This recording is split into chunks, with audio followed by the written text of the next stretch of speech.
Good morning, Muscle Car Corner, bringing you really nasty old Mopar product here.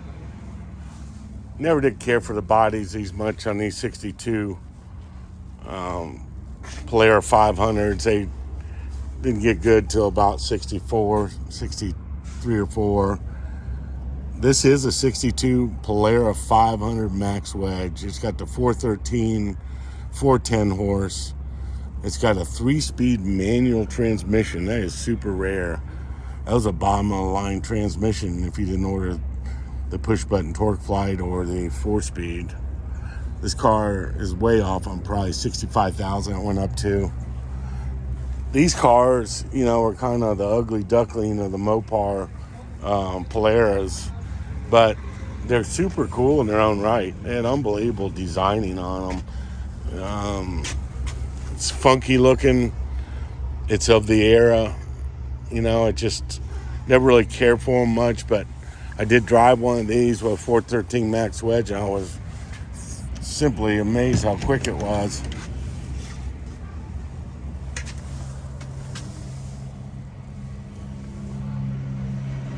The old 3-speed.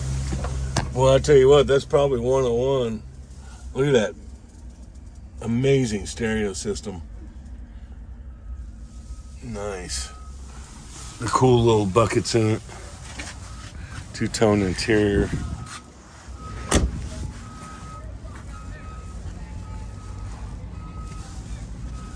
I'll tell you what, it's a pretty cool piece.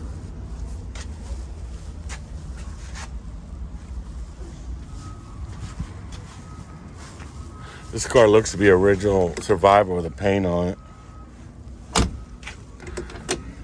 Needs a striker adjustment.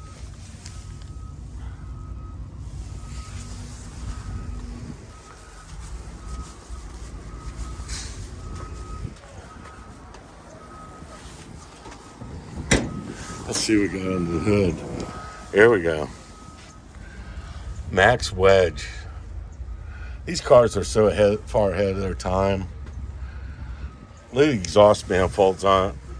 It's wild, these early ones, these 413s and the 426 Max Wedge. Look at the flow on that.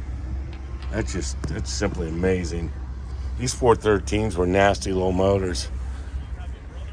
I think it's 12.5 to 1 pistons, if I'm not mistaken, on this Ram Charger 413.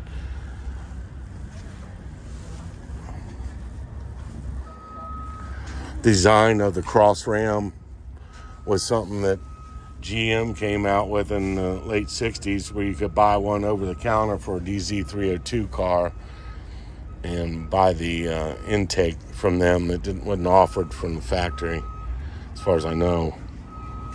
But these Cross Rams, it really threw the fuel to it. I like this guy. He's got a Mopar battery in it. Period correct. That's nice. Man, this car is really, really nice. It's a Survivor with a paint on it. I mean, you can see they never plated any of the hood lock or anything. Everything's correct on it. The old water bag for the washer system. The old bag days. Look at these people are smart. See how they got the hood hinges all lubed up? I couldn't tell you how many cars I looked at this auction. The hinges were all bound up. That's a big problem for an old muscle car. You gotta keep them lubed. I'm just saying. Well, Muscle Car Corner bringing you a pretty neat Mopar product. It's a piece of drag racing history. These cars are the 413 Max Wedge. When this came out, it was the hot setup. Chevrolet and Ford really were behind the 8 ball when this motor came out. They had to scramble to get things going, because these cars were winning at drag strips. Win on Sunday, sell it on Monday. This car black would be a total different animal. White just doesn't do it any justice. But Muscle Car Corner bringing you a pretty neat Polara 500 Max Wedge, 413 dual quads. Hope you like the videos. If you do, please subscribe. Give me a thumbs up. Tell your friends. Tell your family. I need some subscribers from y'all, please. I'm out here busting, trying to get these things going. I appreciate any help y'all can get me with subscribers. Thank you so much. Muscle Car Corner signing out.